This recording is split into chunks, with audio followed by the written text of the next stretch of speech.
Hello, my name is Carol May Whittick. Welcome to Her Conversations, Tools for the Awakening. Her is an acronym for Higher Energetic Resonance.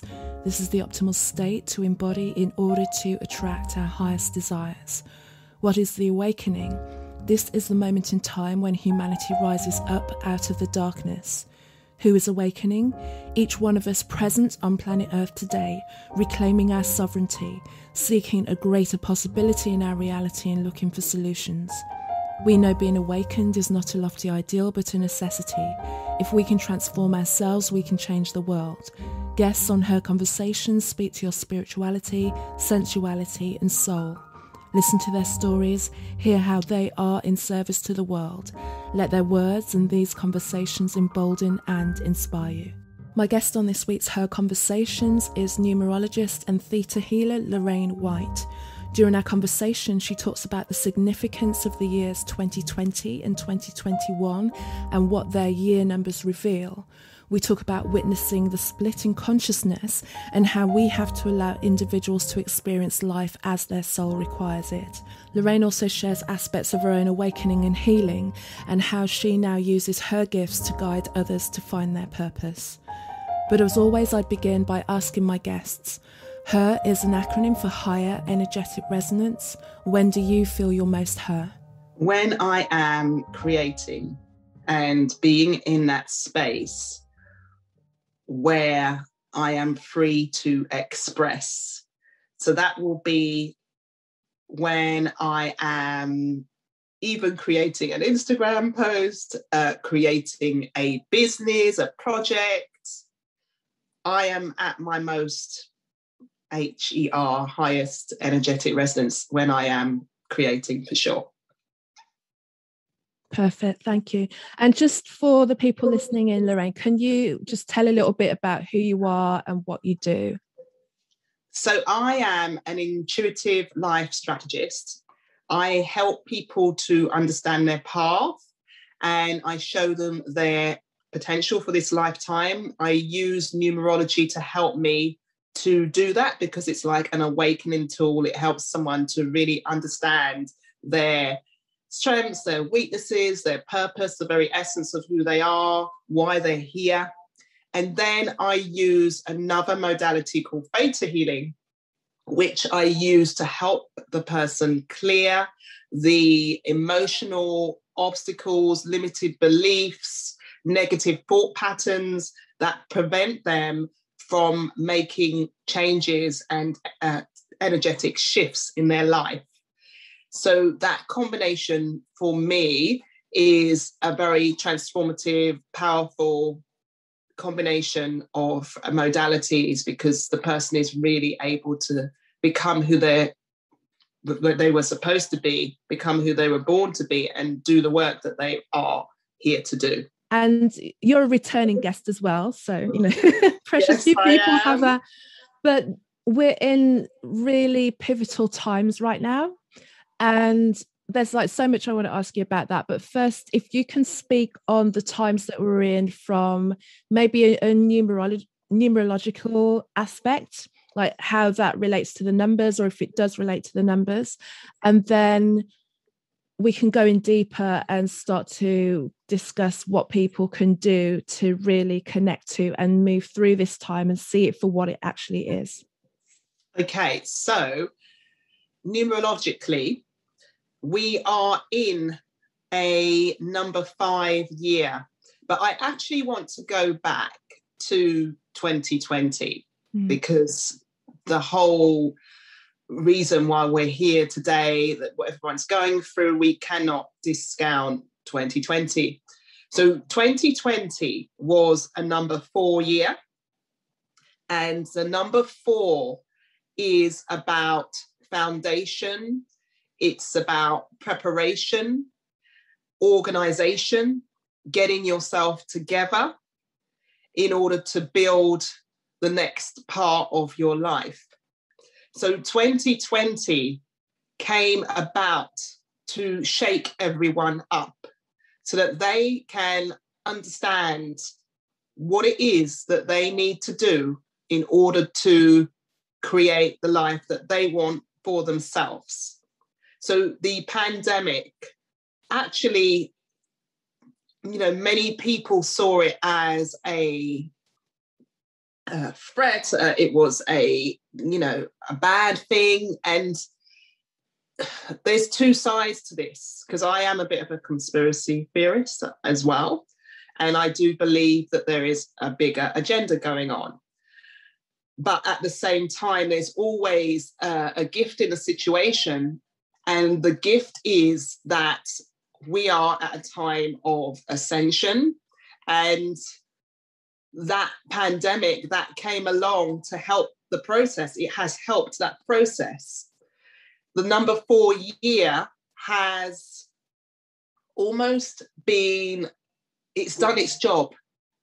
It's done its job in terms of shaking people up so that they are able to look at themselves and, as I said, know how to move forward, know what they need to have in their lives, know what they need to let go of in their lives in order to move forward into the new phase, into the new world order. So this brings me into 2021, which is the number 5. So 2021 is actually about the change, not 2020. 2020 was the preparation and the forming of the foundation.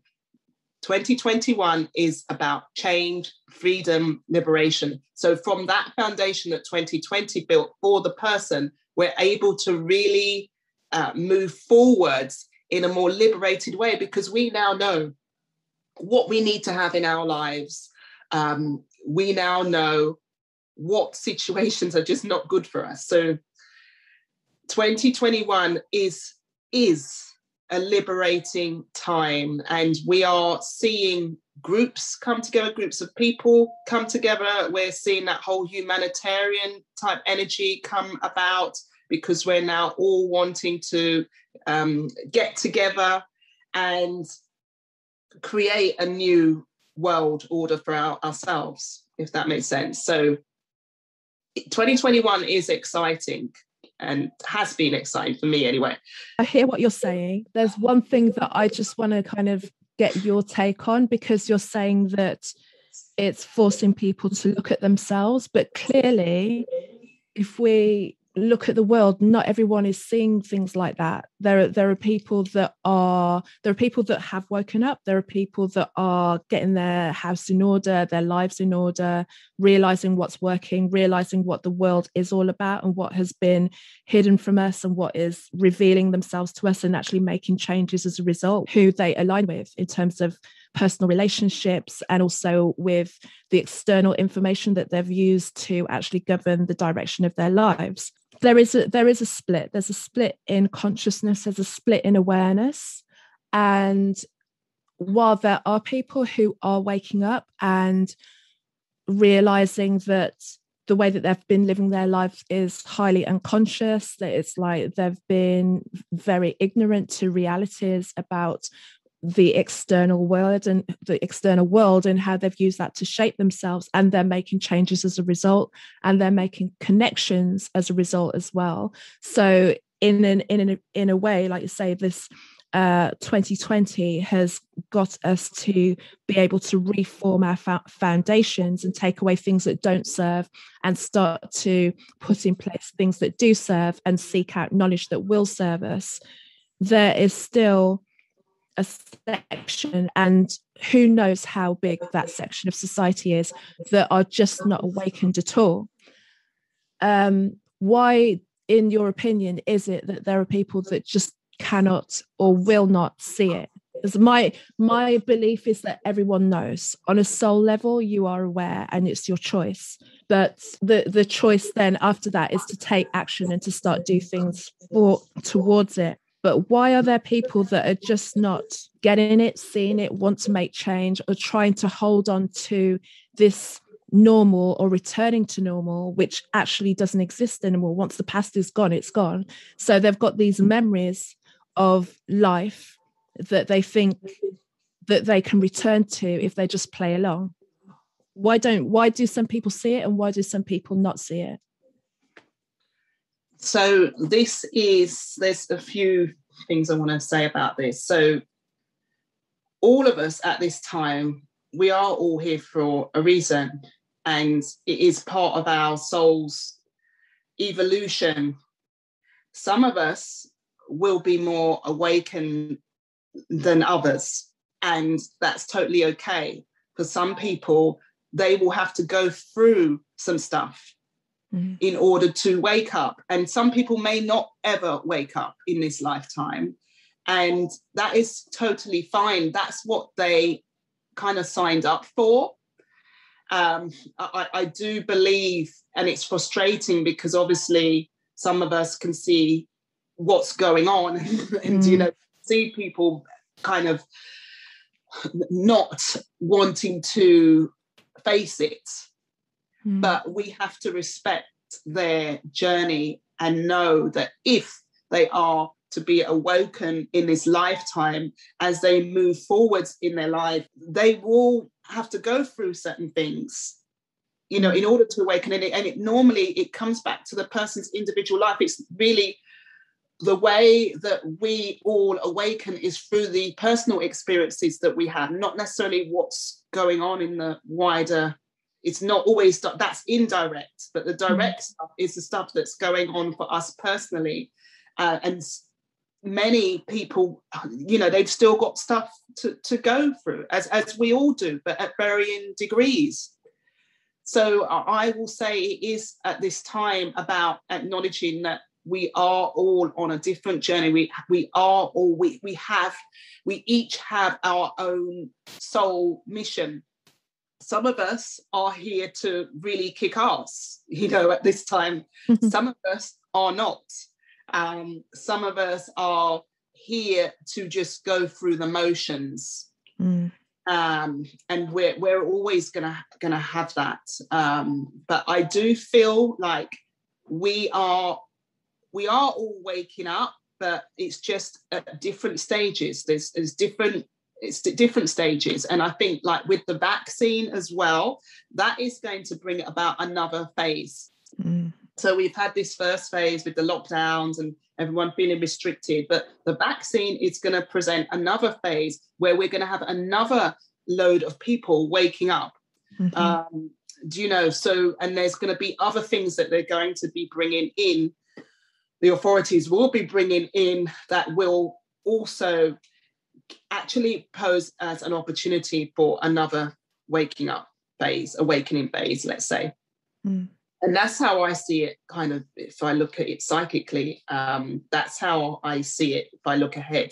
And so we respectfully allow people to wake up at their point when it's theirs. And sometimes it's hard because it's people that are close to you, and you have a deep relationship with them, and you want everyone to come along, because it's almost like you're watching someone ride off a cliff basically into their demise. But like you say, you have to allow people to make their choices.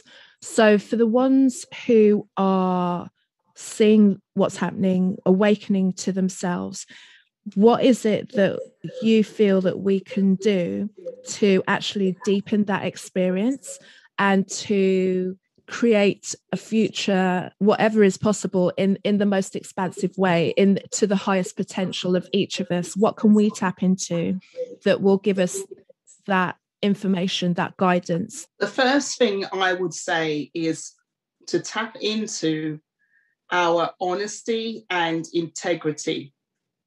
We have to be really honest with ourselves in terms of what is going on for us personally.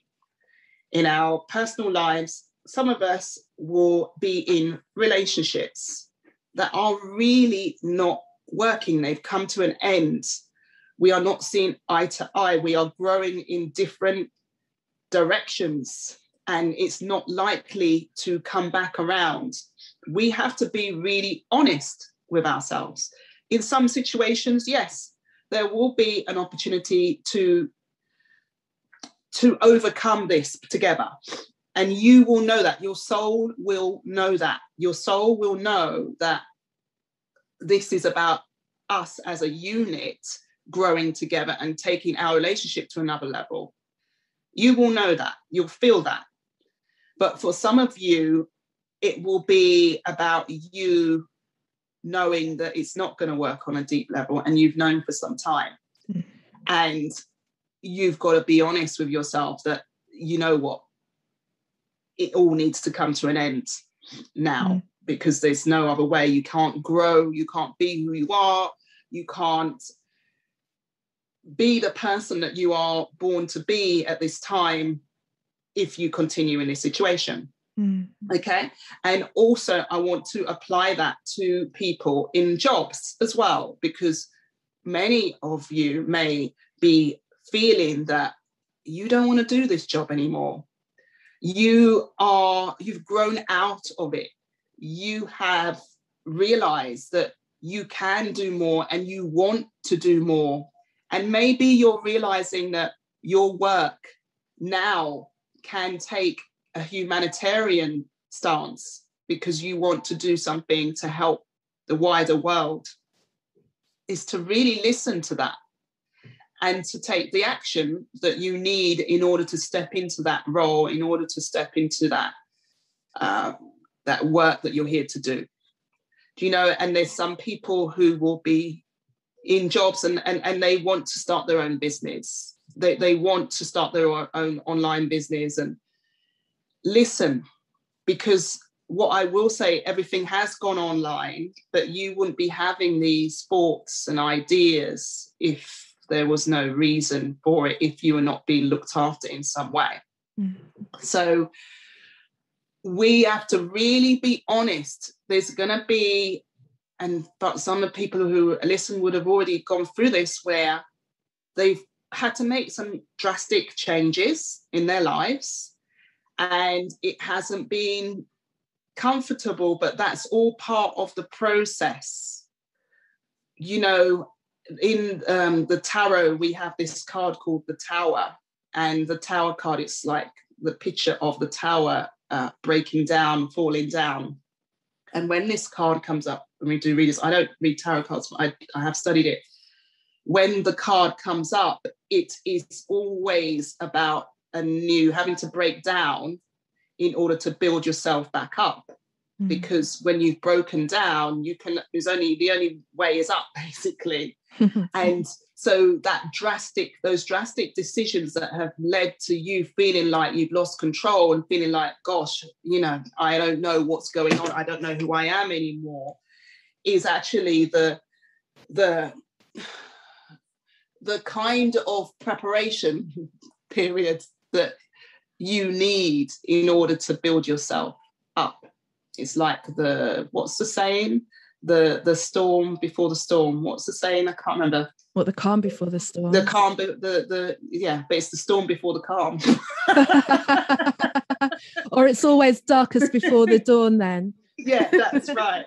Exactly. It's that, and it's to really understand that you just have to be still and present to that before you can see the change and appreciate the butterfly that you've now become. You know, it's a process, and sometimes we can forget that, because when the brown stuff is hitting the fan, we think that is it.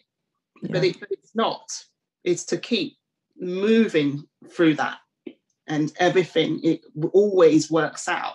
So let's put it like this. So you've got somebody who has looked at their life situation, and either it's their relationship or it's their work or something about them that they're just like, okay, I've got to the point where enough is enough now, I'm stepping off. And they've made that brave leap into change, or the first step into change. But those early days are hard. And usually those early days are going to be very solitary. Actually, it's best if it's solitary, while they start to really reconfigure who it is they are and what it is they want to do and what changes they need to put into their lives. When someone is going through all of that, what can they do to actually keep themselves on the straight and narrow, not reverting back into that old comfort zone or that old relationship just for the sake of being in a familiar space, even though they know it's toxic? You know, it's not an easy process all the time, especially when your emotions and feelings are, you know, you have those. We all have those. It's not an easy process to walk away from a situation and then to just get on with a new life. There's a process, and I would say the only way to get through that process is to keep looking forward and to just know within your heart that you're doing the right thing, to have faith and to trust, because of course you're going to have moments where you want to go back, and you're going to have moments where you think, you know, oh my gosh, I've made the wrong decision. What am I doing?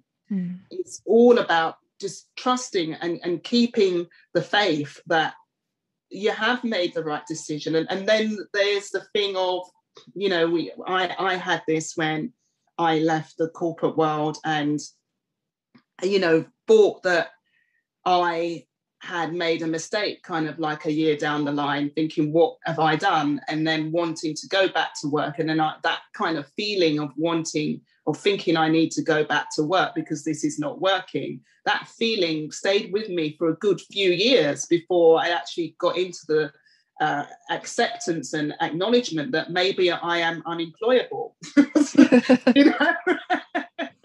And to really accept that and to work with that to create my own thing.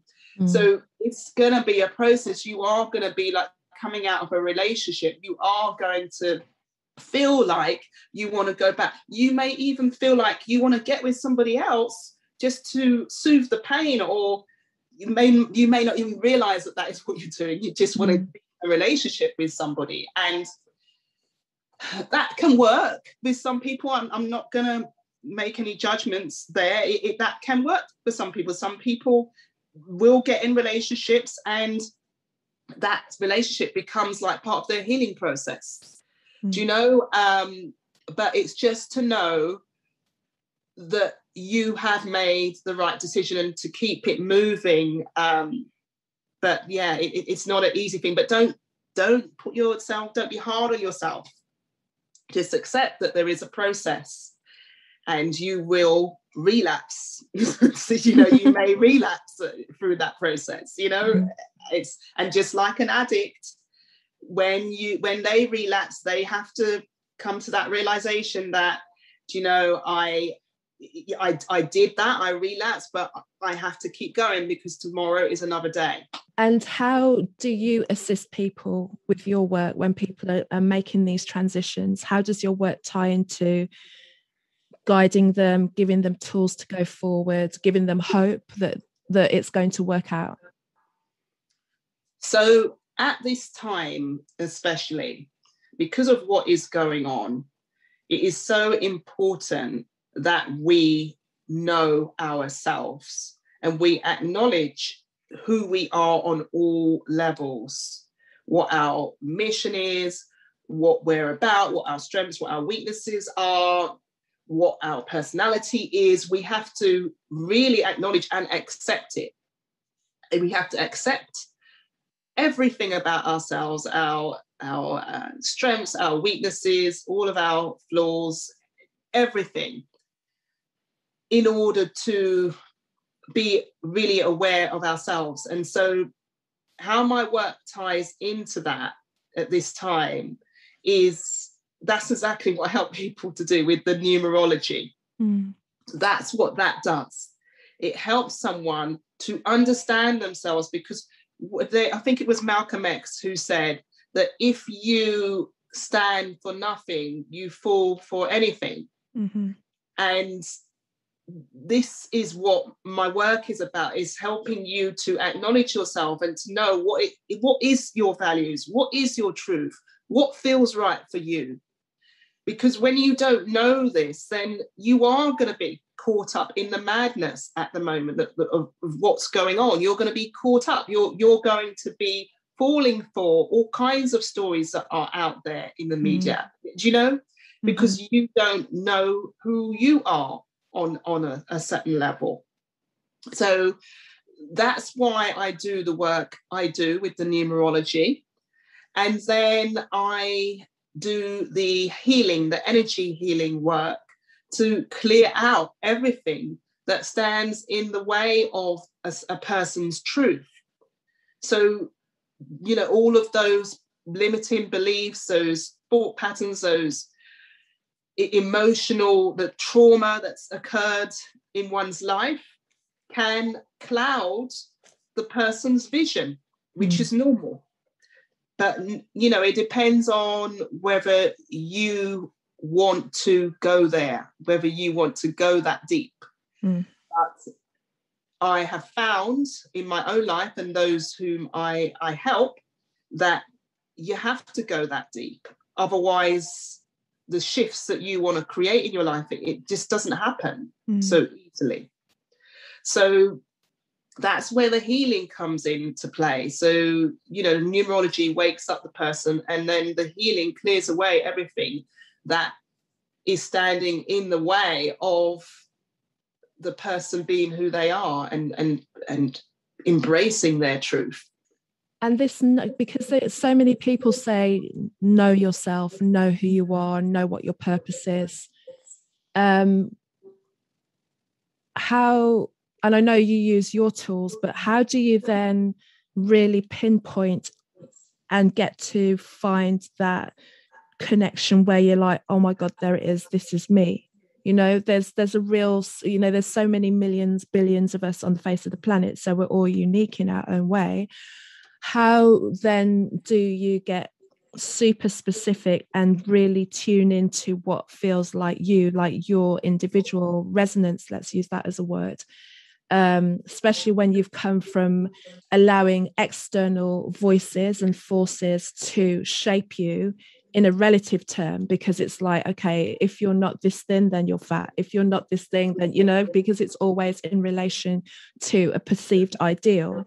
So when you move away from that external and then you're calibrating from an internal point, how do you then start to feel that you've got it right? I have to draw on my own experience in order to answer this question. So numerology has been the thing that has really changed my life in terms of me first understanding and having a reference point for why I am the way I am, and almost giving me some kind of internal validation, if that makes sense. It's helped me to see myself. And so, but what happened with me is I saw that, but it wasn't entrenched within me, so although I knew that this is who I am, it's not entrenched because of the stuff that I've been through in my own life. So I have experienced abuse of all levels: physical, emotional, mental, sexual.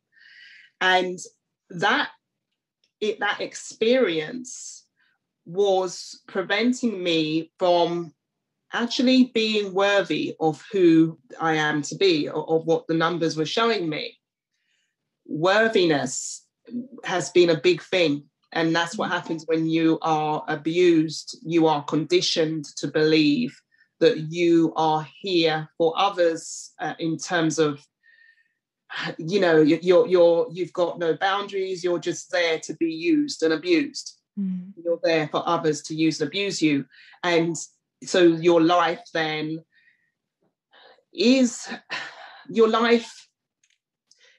that, you'll have experiences where in all areas of your life, whether it be in your personal relationships, in your working life, in your career, in your business, it shows up whereby you are not valuing yourself. And that was my experience for a long time. And so what I did to help myself, because I knew that I wasn't that person. And this is what numerology does. It gives you that knowing, okay? So it's like, I knew that. So I was determined, and this is still a journey. I'm not saying that I am this super duper star although some might think that. but it's a process, you know, and this is what life is about. That is a process. That unraveling is a process. But it's like I decided that because I am that person, I've got to almost do whatever I have to do to clear away what is preventing me from feeling that person, to standing in my truth, to standing in my power, etc. And so I did a lot of healing work. I did Theta healing, and I'm now an advanced Theta healer. But I did other things. I've done past life regression. I've done ancestral healing. I've done just plain old, like emotional, what's that therapy? EFT.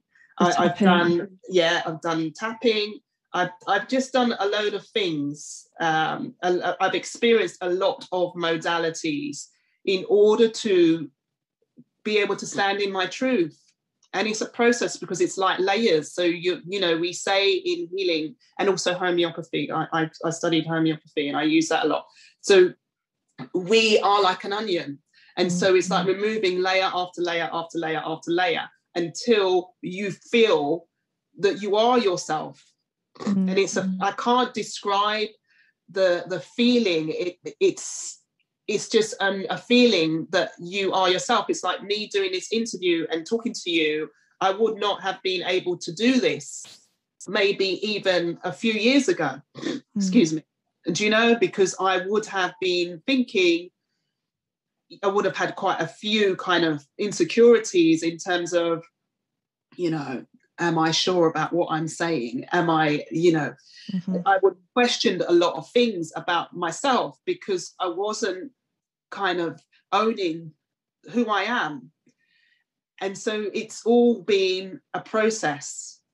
And that's what I encourage people to, if you really believe that you are here to do something or to be someone, and you're not kind of calibrating with that energy right about now, then it is about clearing and unearthing everything that is preventing you from being able to calibrate on that level. And that is, for me, that's my life. That's the healing. And that's what I continue to do. And this is why I say, you can't judge people because everyone is on their journey and you don't know what they're going through and what they have to do in order to, be who they are type thing. But yeah, that's my journey, and it's an ongoing thing. And of course, it's not, I'm not saying that everyone has something wrong with them. I'm saying that it's about you. It's what you want. It's about connecting firstly also with what is it that you want in your life? What experience do you want to have in this lifetime? And being really true to that and really fighting for that. Although I don't want to use the word fighting, but really believing that can be true for you in this lifetime, because if you don't see it, if you can't perceive it, then you can't achieve it. Yeah, I think that's for many people, when you ask them what they want in life, at that point they're stumped. Just even off the bat, because initially you think it's about external achievements, and I want to have this house and this car and these clothes and get married and have this many children, which are achievements in themselves. But then there are people that have all that and bags more and still have this void of like just wandering around and trying to fill this certain thing in. So it's trying to work out how to find who you are, how to find that mission, and then allow yourself to go on the journey. Like if I speak from my own personal experience, I don't think it's ever going to be done. There's always another thing that you have to look at, and it comes when you're ready. Like the the journey that I'm on at this moment is releasing my reliance on sugar. And to be honest, the choice to actually stop it and it was almost like I visualized it and I stepped into a new space. That the choice to actually do that was easy. The bit that I'm going through, and it comes in waves, like, healing comes in waves, is the only way I can kind of describe it is every time that and bear in mind, it's taken me until I'm like 48 to be able to do it and say I've done for 2 months straight, not turn to sugar for any emotional reason. And it's taken me 48 years to get there. So, this is like a lot. I've done like short little bursts of things, but then it always creeps back in. So what I'm experiencing now is, as all of those feelings start to come up. So if I imagine every time I would have felt stressed or insecure or lonely or angry or whatever, when I would have turned to that thing, it almost would have embedded itself somewhere physically in my body. So now that I'm not using that, it's actually coming back up again. So it feels like I'm going through the same thing again, but this time it's going the other way. It's kind of reversing itself.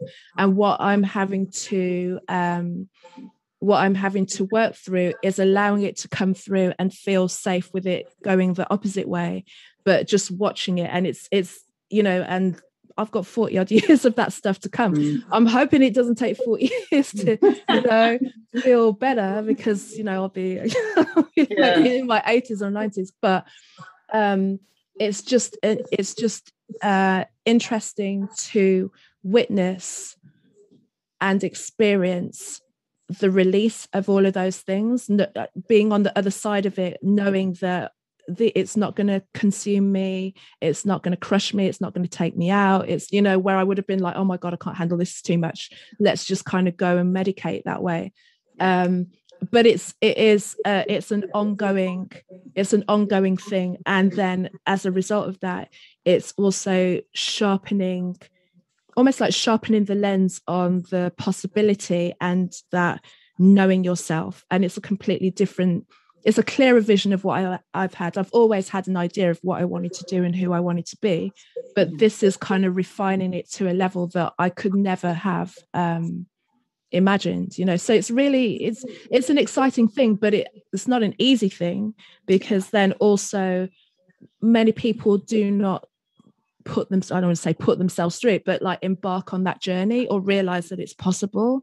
And then on top of that, many people who are not there then won't understand the level of focus and commitment that you have to have for that. And they don't always read your focus and commitment in a positive way, because they want your attention. They need your emotional kind of help in other ways, and sometimes it's not available to them, especially when you're feeling additionally sensitive. And what I'm noticing more and more now is, just as these layers peel off, is how more and more and more sensitive I'm getting, and it's allowing myself to feel big, like more expansive, more sensitive, without thinking that I'm in danger. So this is a whole new world, for want of a term to describe it. But it's worth it. But it's new, and I don't know where I'm concluding that with, but just to share that it's a step that I'm seeing more and more people take in their own way, that are just letting go of the crutches that they use, because it feels like the time is right to really be able to almost accelerate it. I think it feels like things can happen quicker now if you have the intention to really be focused on what you want. And understanding what I understand about the new time and the new dimension and the new energy that we move into is that manifestation will be able to happen so much quicker than ever before. So we need to clear those things. Otherwise, we're going to invite something that is that we're not going to want. Or even I was listening to a bit of Dolores Cannon today, and she's always about the separation of the earth. And I don't know if it's ever going to happen in a literal sense or it's going to happen in an energetic sense. It feels like it's happening in an energetic sense already, where if you've got people that are really clearing and raising their consciousness, and then those who are still trapped in the density and the fear of this kind of 3D dimension, and more and more day in and day out, the separation is clear. Where it ends up, do we end up living physically next to each other, or do we literally go somewhere else? Who knows? We don't know if it goes to that. So those are my thoughts. I don't know if you've got something to add to that, Lorraine. Yeah, I mean, you mentioned, it's very interesting. You mentioned about, like, with your sugar thing, giving it up, the sensitivity that it uncovered, because I just wanted to say, like, that is another thing. We are becoming more sensitive, and as you say, we're not used to that, because everything is being unraveled. That when the truth is being unraveled, it is like a shedding of our clothes, of our cloak, let's say, and that sensitivity comes up. And it is easy to self-medicate on whatever, whether it be sugar, whether it be drugs, alcohol, whether it be, some other emotional reaction that makes you feel safe but is actually not honouring you. It's normal to self-medicate, but it is important to catch yourself at that point, as you said, and stay committed to the end, to the goal, because that is normal. That's the normal process. It's when we don't feel comfortable, we're gonna look to do something to make us feel comfortable, or react in a certain way to make us feel comfortable. It might even be manipulation, because that helps you to feel comfortable. But people are not aware that that's what they do. So it's being aware, and then being committed to the journey and committed to clearing away or resolving those issues that are keeping you away from yourself. One of the things that always, now I embrace it, because I realize the sensitivity is actually a gift, but it was always kind of thrown back at me as almost like an insult, because I'd cry at the drop of a hat, or I'd be really sensitive to sound and everything like that, whereas those that weren't necessarily calibrated to that would be like, oh my God, you're too sensitive, and it was almost seen as a fault. Whereas we need to have there need to be people who have their antennas out to feel ahead of the crowd. Like, you send a canary into, probably not the best analogy, but here you go. But you send a canary into the coal mine to see if there's a gas leak. You need something that's light and sensitive to be able to feel the temperature of the air, almost, or the energetic temperature of the air, who will then be the ones who will then, like the psychics and the prophecies, the seers, who have always been aware of something's not right, something's gone on, the witches of before, who were always pinpointing the changes that were happening, and for those that were kind of deeper in the density of the energy, were not able to see it, and it would sound crazy to them. But and also when it comes, that when I'm using my own example as commitment, the commitment also comes from discipline and self-respect. It's got nothing to do with anyone else at the end of the day. It's like, if I make a promise to myself, then I'm going to do my best to keep it. For me, it brings in all kinds of stuff, or like inner child work and reparenting myself, and being that reparenting myself on a maternal side. So what would a mother energy and what would a mother figure need to do to raise a child, and the nurturing that a mother figure would do, and then also the paternal side of things. So what would a paternal energy bring? There'd be like the guidance, the leadership, the discipline. They keep you in check on that level.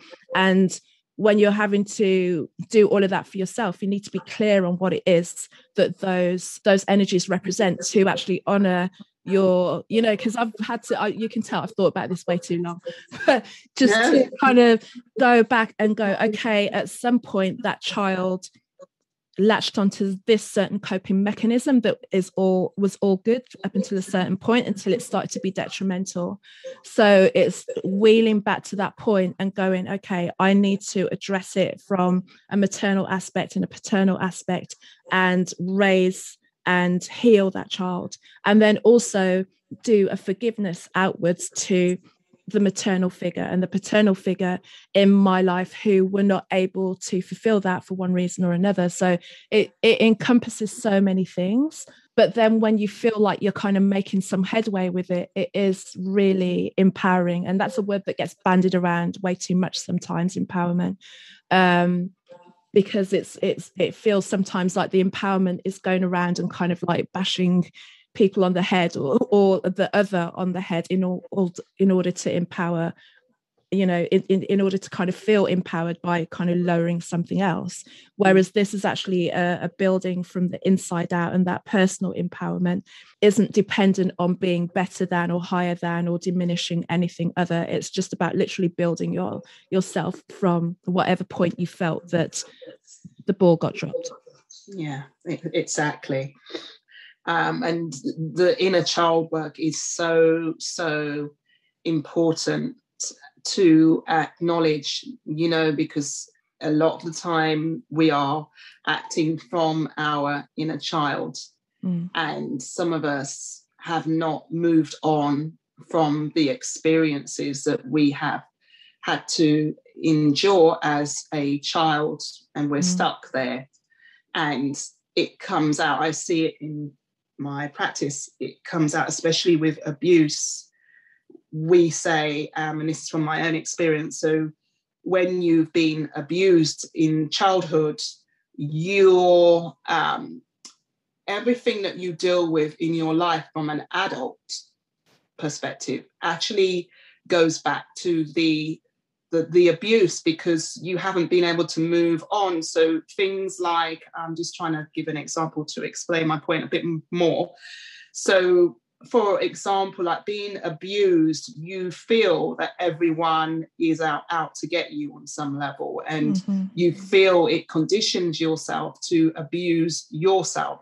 And that can be addiction, drugs, but it can also be, that's the obvious one, but it can also be abusing yourself in terms of not being kind to yourself, putting yourself down, not having confidence, not feeling worthy, not feeling that, you have a voice, because that's what the abuse did. So what happens is, in adult life now, that's how you react when you come across challenges. You will literally go back to the child, where the child had nobody to help them. The child had no one to rely on. The child had no voice. The child felt that this is normal.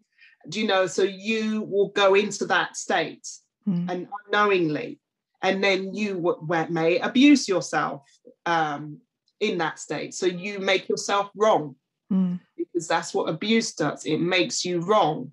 And it's all of these reactions that we have in our life, in our adult life, that you've got to question, where has that come from? And it's only when you're able to go back to that space and do the healing that you need to do, that you're able to react in a different way next time when a challenge comes up. And that is a process. As I said, I mean, I put my hand up. It's been a process for me in terms of unraveling, okay, how am I reacting in certain, when I have certain challenges, I've got to a point now where I can speak my truth and say it. But that's been a process too, because before, I may have spoke my truth and not really offended people, or even rejected people. And that's an imbalance as well. But that's part of the process. It's like getting to that point of coming out of that inner child state and acknowledging and connecting with your truth so that you can speak from your truth as opposed from speaking from the issues, if that makes sense. No, I hear it on so many levels. This because especially when speaking your truth before has been the very thing that has opened you up to more abuse or standing your ground. When you get to a certain point when you realize that actually the reason that other people are triggered by me being myself or trying to find myself and seeing me working at it relentlessly is they're recognizing something that they're wanting to do or not able to do. And it's a kind of backhanded compliment, but they just don't know how to give it, and then going right back to like the beginning, like you say, everyone is on this planet for a reason. And I was speaking to a friend the other day and we were just talking about life in general. But I was saying, and I was talking to all the little things, because I think, I was saying, one of the things I was saying to her is like, I like have spread the word friend around way too quick and easy, and you're going to have to go through a whole neurological cycle with me before you actually get the full badge of honor and be like capital F friend, because people need to see you at all different types and all different aspects of yourself to really kind of meld in you. And those are the connections that I want going forward, because if anything that this whole 2020 has shown is the shaky, flaky surface connections are no good for anybody. Just it doesn't help, and that's what I saw it did. It's like people who had been, and this is from experiences where people have come to me and gone, I've known this person for 30 years. I never thought that they would fall for this. I always thought they were on that side of things. You never really know what people are made of. And this experience, this awakening that we're going through is actually really, really showing who's who. And, you choose what you want. And if you want to be able to be yourself and be true to yourself, then you want to be around people who are able to be that also for themselves, not for you, just to understand that, because they'll hear where you're coming from when you talk about your personal experiences. Those who are not there yet are going to get emotional and triggered and hear something completely different when you're trying to tell them something. And it's, again, this clarity, but we're all kind of put in for a reason. And even those people that drive you the most crazy, maybe you wouldn't have awoken to yourself if you didn't have those experiences. And if it was all hunky-dory and nice, what would we get out of it? But before I wrap up and do the last questions, do you ever have a vision of what we're moving into in terms of a new experience of life, a new experience on Earth or wherever that's going to be, what that reality is going to be like for the people who choose it also? Yeah, well, I mean, this is a combination of the times that we are in terms of we are moving into the time of Aquarius, and that is about us being able to transcend all judgment. It's moving to that 5D, 5-dimensional reality. So being able to transcend judgment of each other, being able to see and recognize the real issues that are going on that have nothing to do with gender, with race, with culture, with it goes way beyond that. And this is where we've all got to get to be able to, it goes way beyond family and friends, really. It's all about, accepting and recognizing what the real issue, what the truth is, and being able to transcend all judgment that gets in the way of us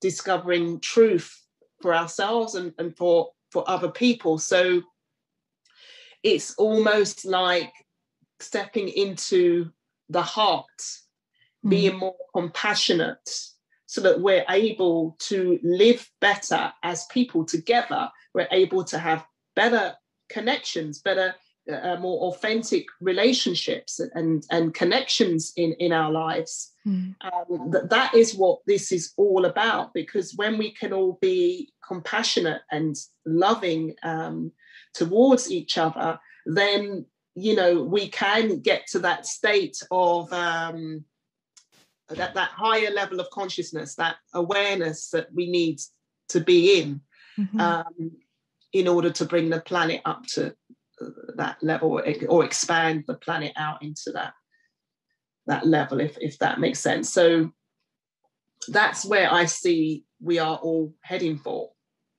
Do you know? And the whole thing with COVID and the pandemic,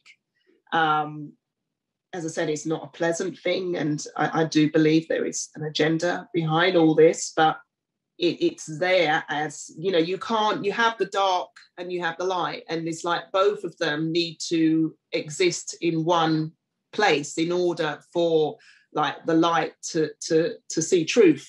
You need the darkness. We need darkness. We need that experience, and this whole pandemic is representative of that. Do you know? And it's to see that. See, if you see it in that way, then you'll appreciate where we're going and, you know, what the end goal is. Amazing. Thank you. So let me just ask you these few questions. So the first one is, what tools have assisted in your awakening?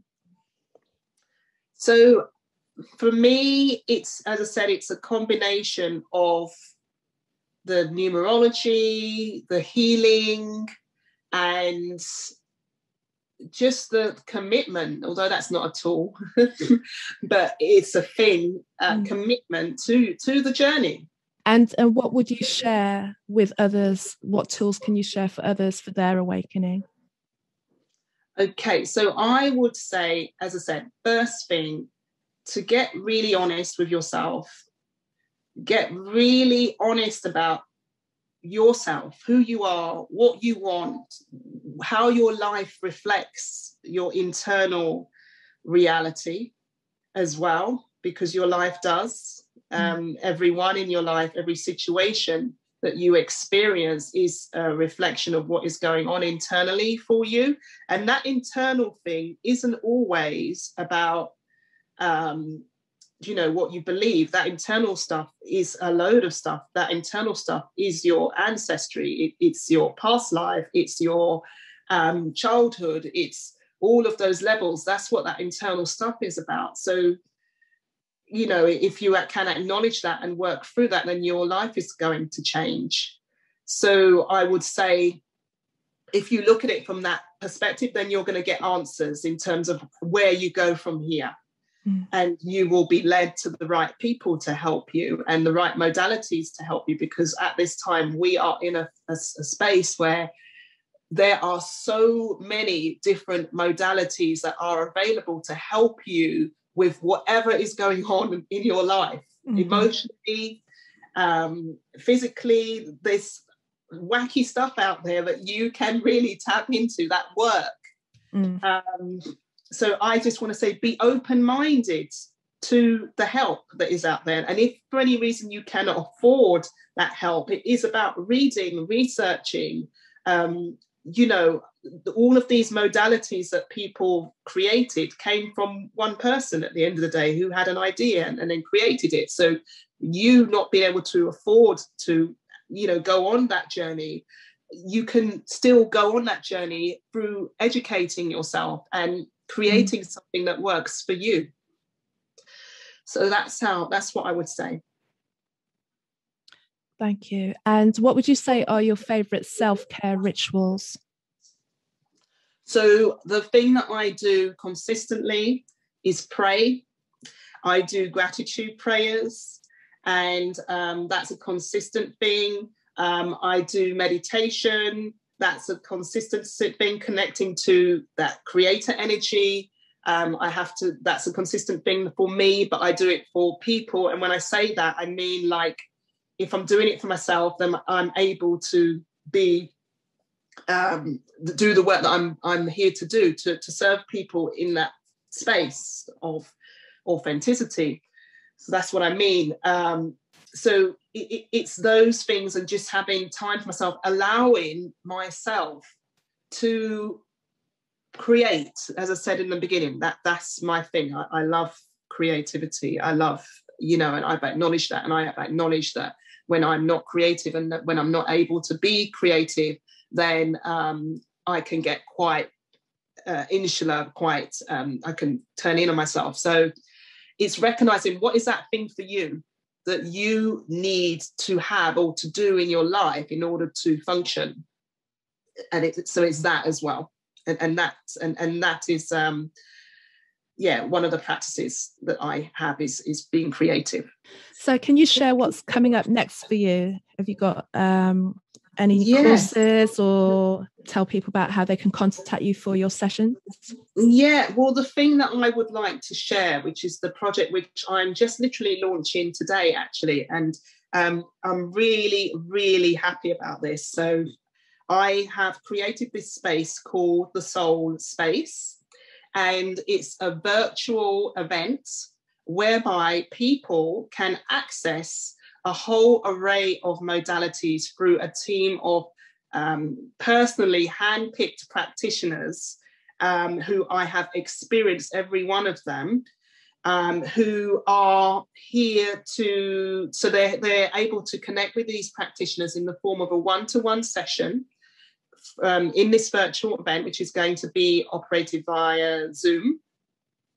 And you're able to access therapy and healing on this event.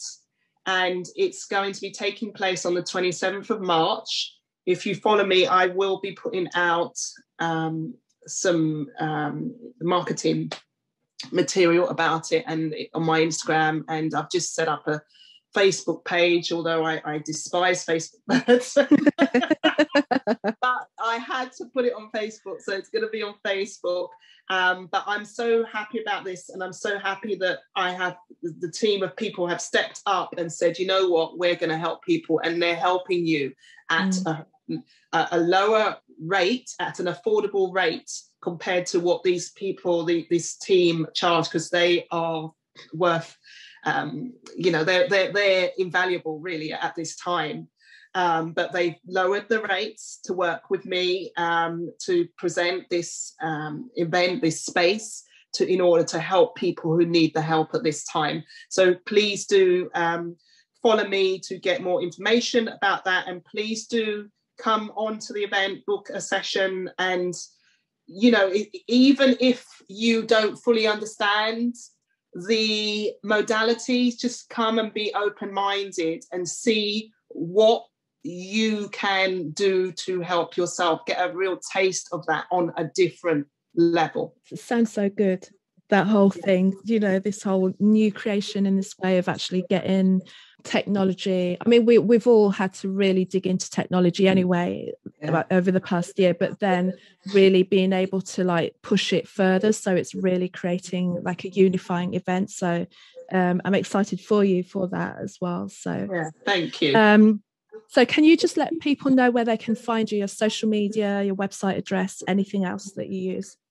Okay, so my website is lifestrategist.co.uk, and I'm mainly on Instagram. I'm not very active on Facebook, and my Instagram is Lori, LORI _A for Apple, and then Whyte, WHY for yacht, TE, Lori _A Whyte. That's my handle on Instagram. I have a YouTube channel called the Soul Education Academy, and on that channel I share my knowledge about numerology. So if you are interested in numerology, and if you haven't had a reading, or for whatever reason you can't have a reading, there's a lot of information on my channel, and I'm going to be adding some more videos to that channel shortly, just to help everyone to get some understanding of what's going on for them and of themselves. Well, thank you very much, Lorraine, for today. It's been a pleasure, as always, to dig deep and speak about your gifts and also just offer some guidance and hope and inspiration for people as we navigate these times. Thank you so much for the opportunity for being on your podcast again, Carol. I really enjoyed it, and thank you for allowing me to speak my truth. Thank you. I appreciate that. Thank you, Lorraine, for being a guest on this week's Her Conversations, and thank you for listening. You can find out more about me on my website, which is carolmaywhittick.com. That's carolmaywhittick.com. On Facebook under Carol May Whittick, and on Twitter and on Instagram as Casmic, that's CAZMICK. So until the next episode, stay well, stay focused, stay positive.